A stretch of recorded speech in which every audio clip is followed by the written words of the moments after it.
La importancia de la educación sexual es nuestro primer tema de sexología en esta tarde. Y está conmigo Rafael Mengíbar, quien es psicólogo social. Y le agradezco mucho, Rafael, que esté conmigo. Gracias, ¿cómo está, Mira?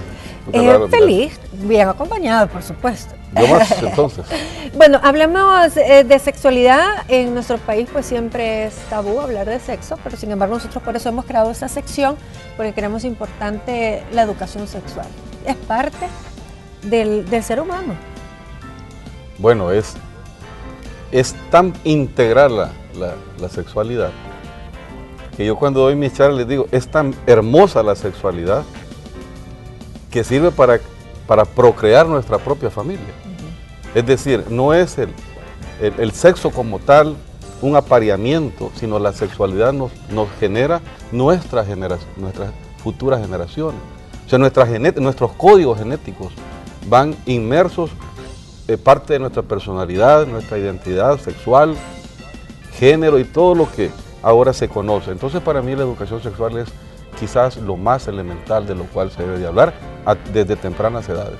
Sí, porque no podemos negar que los chicos están en constante contacto con imágenes muy sexuales, por ejemplo, los videos, las novelas, en la calle, los gestos de amor que de repente pues están en la vía pública, y uno tiene que hablarles claro a los hijos. Bueno, ya no la de la cigüeña. No. En todo caso hay que hablar de la cigüeña cuando nuestros hijos ya están muy maduros y muy grandes, como un cuento, ¿verdad? Como algo, pues, parte de nuestra cultura, pero no es, para hablar formalmente de la sexualidad, hay que prepararse. Fíjate, Milena, que uno de los temas que a mí me apasiona es hablar con los muchachos. Cuando le preguntan a uno, ¿y a qué edad yo voy a hablarle? Si es que no hay edad, ¿verdad? La sexualidad empieza justamente en la procreación, empieza la sexualidad, en esas contracciones.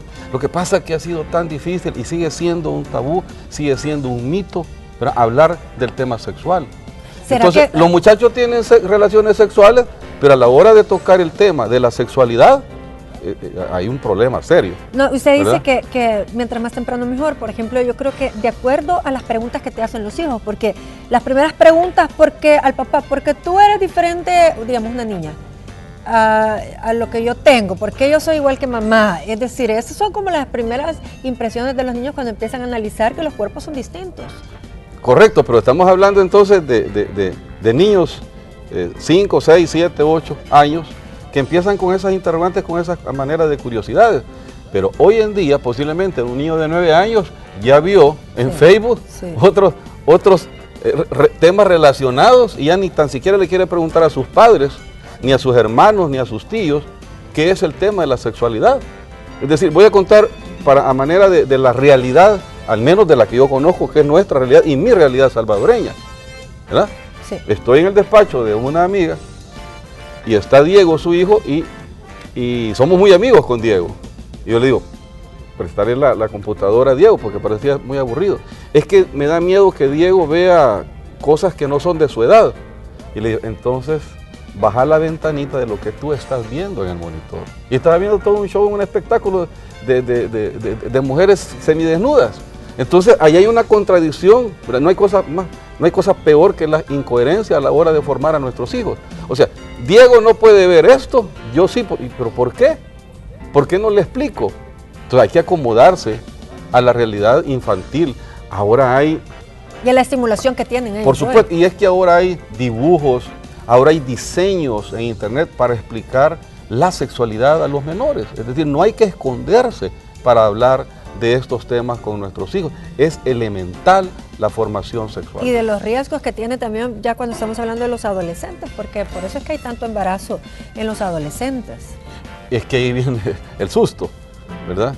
Fíjate que salí embarazada, pero es que, no, y hay reclamos, tú nunca me hablaste de esto, hay un montón de culpas, y a veces se ha degenerado en todo un ambiente familiar de impredecibles consecuencias, separaciones, violencia intrafamiliar, deserciones de la casa, en fin, y eso no es lo mejor para nuestra familia. Hay que hablar con lógica elemental, con las palabras apropiadas, ¿verdad? Con los dibujos animados, no tenerle temor a hablar de la sexualidad, no cargar responsabilidades, que porque es varón le tiene que hablar el papá y porque es niña le tiene que hablar la mamá. Y además el mito que antes el varón iniciaba su sexualidad en una casa de citas, por decirlo así. Es decir, allá, andás, que te enseño. Y no hacía cita. Pero, es decir, a la brava, lo tiraban al pobre y ahí que viera cómo aprendía. Y no sentarse a dialogar, a hablar, pero todo de acuerdo a su edad. Pero han habido ejemplos, sí, en El Salvador, donde en esas casas, donde los muchachos los han llevado o han ido por su propia cuenta, han habido personas que trabajan de ofrecer, pues, en este caso, sexo, servidores sexuales, no sexualidad, que ellas les han explicado esas primeras veces a los muchachos. Han habido ejemplos de eso, porque yo tuve una experiencia de hablar con una de ellas y me decía, yo veía a mi propio hijo enfrente, entonces yo lo acogí, yo lo refugié, ¿verdad? Y le expliqué a qué había llegado. Entonces, y estaba indignada porque el padre lo había llevado a ese lugar. Entonces, para que vea, pues, que hay que quitarse también el concepto a veces muy mal equivocado de estas personas, o sea, de toda la generalidad. Claro. No, y sí, yo creo que de acuerdo a las preguntas, la comunicación igual se va cerrando un poco, se va sesgando cuando ellos van creciendo, porque empiezan como con sus pares a platicar o empiezan y tienen información que a veces quizás no es tan clara. Pero ojo, en este momento parece mentira con toda la tecnología y las amigas y los famosos amigos con derecho. Esa palabra ha surgido, es como una moda, ¿sí? Amigos con derecho, ¿qué es? Que de vez en cuando tenemos relaciones sexuales.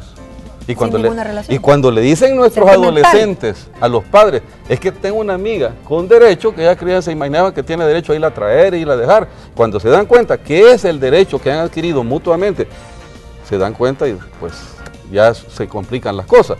Entonces, debemos de estar preparados y los padres debemos de estar estudiando constantemente la innovación de la sexualidad. No hay que tenerle, por favor, no hay que tenerle miedo, no es un tabú, es necesario abrir la mente con lógica elemental, de vez en cuando ponerse con sus propios hijos a estudiar la sexualidad, los órganos reproductivos, cómo se llaman, cómo funcionan, para prevenir enfermedades, para prevenir contagios, sobre todo. Un embarazo es, como estábamos hablando, en los adolescentes hoy, pues realmente hay muchas chicas embarazadas, pero no se hablan de las enfermedades de transmisión sexual. Es que no le podemos decir a nuestros padres, limpiate bien el pajarito. ¿Y eso qué es? Los pajaritos son los animalitos más bellos que yo he descubierto, ¿verdad? Es decir, eso tiene un nombre específico, ¿verdad? Y entonces, a veces los muchachos por eso hay un chiste que dice Pepito, ¿y qué es lo que quieren saber de sexo? A los padres, porque le estaban negando el derecho a hablar de la sexualidad. Ojo, la sexualidad ha nacido con nosotros, es parte de nuestra vida desde el nacimiento. Somos sexuales por naturaleza, ¿verdad? Entonces debemos de aceptar nuestra sexualidad desde la niñez, así como aceptamos y aprendemos a comer, a caminar, a conversar, a platicar, a distinguir lo bueno y mientras y lo se positivo. platica de la sexualidad y se les enseña, pues, porque por eso es el tema, educación sexual, también hablar de los riesgos que tienen los menores de edad, de ser tocados, de ser abusados. Es decir, es cuando nosotros tenemos que estar en constante plática, decirles que su cuerpo es privado, que nadie tiene que andarlos tocando de manera que no les agrade. Es decir, son pláticas que se tienen que estar dando seguido. Entre más y mejor ideas tiene de la sexualidad, nuestros muchachos y nuestras chicas, se les hace más lógico, más práctico darse a respetar. Porque fíjense, ¿verdad? Que, licenciado, hace poco leía yo un caso en el periódico tremendo de un sacerdote que les decía, ya hablando de que cómo se limpiaban los genitales, le decía a los muchachos a la hora de la confesión. Es decir, imagínense, en el cuarto del sacerdote, o sea, se han dado abusos por lo que usted dice. ¿Cómo es posible que alguien de 9 años, 10 años, es decir, se deje envolver en todo esto y no hay una comunicación con los padres? Porque no se ha hablado de sexualidad. Lo que pasa es que puede tener un muchacho temor a abordar esto y cuando se enfrenta a una realidad inesperada, por ejemplo, un abuso. Yo tengo una sobrina que le dijo a una persona adulta de esta manera cuando la pretendía acosar. Simplemente se le quedó viendo a los ojos, vamos a hacer un ejercicio, y le dijo, por favor, señor, respire profundo. Y con eso neutralizó todo lo que seguía. O sea, lo vio a los ojos, le dijo, por favor, le pido, respire profundo, ¿verdad? Empiece a respirar profundo. Le estaba diciendo, mire, baje un poco sus ansiedades. Vaya borrando lo que sigue pensando. Pero esa es una autoridad moral para una muchacha de 15 años que sabe qué es la sexualidad, sabe cómo manejar, porque estas son crisis, ¿verdad? Miren, los traumas de un acoso sexual son altamente arriesgados y pueden servir para un trauma toda la vida a la hora pues de ser padres o madres. Claro, y siempre confiar en cuando los hijos se le acercan a uno y les quieren platicar algo, porque hay mucha negación, porque quizás es alguien allegado a la familia. Bueno, normalmente no tenemos tiempo para nuestros hijos. Yo nunca he aceptado eso, que no hay tiempo. Hay tiempo para nuestros hijos. Claro, es lo más bello que puede, pero qué calidad de tiempo, ¿verdad? Y llega un momento en que los padres ya no tenemos que estar así un poco curiosos, por no decir otra palabra, de la vida sexual de los hijos, pero siempre hay que estar observando. Claro. La observación, pero ya está, pues, ¿de dónde venís, para dónde vas, con quién saliste, cambiaste de novio, tenés otra novia? Ya son interrogantes, pero hay que estar observando. Y todo se va caminando con una lógica, ¿verdad? Con una espiritualidad y moral de lo que es la sexualidad, porque la sexualidad tiene mucha parte espiritual, ¿verdad? Y los valores propios de la casa. Tiene valores. Porque como usted dice, al muchachito 5 novias tiene, pero la niña no, usted no va a tener novia hasta que se case. Entonces realmente también ahí hay que ser parejo, o sea, los muchachos también no tienen por qué ser hay que hablar de la sexualidad, sin miedo, sin tabús. Y según los valores que tengamos en casa, pero sin miedo. Y me digo eso de que en internet realmente ahí tenemos nosotros a la mano bastantes videos que nos pueden ayudar y asesorar cómo hablarles y educarlos sexualmente. Pero hay que saber buscar qué es lo que queremos enseñar. No, primero hay que verlo. ¿Verdad? Exacto. Y después se lo enseñamos. Nos vamos a un corte y regreso de inmediato.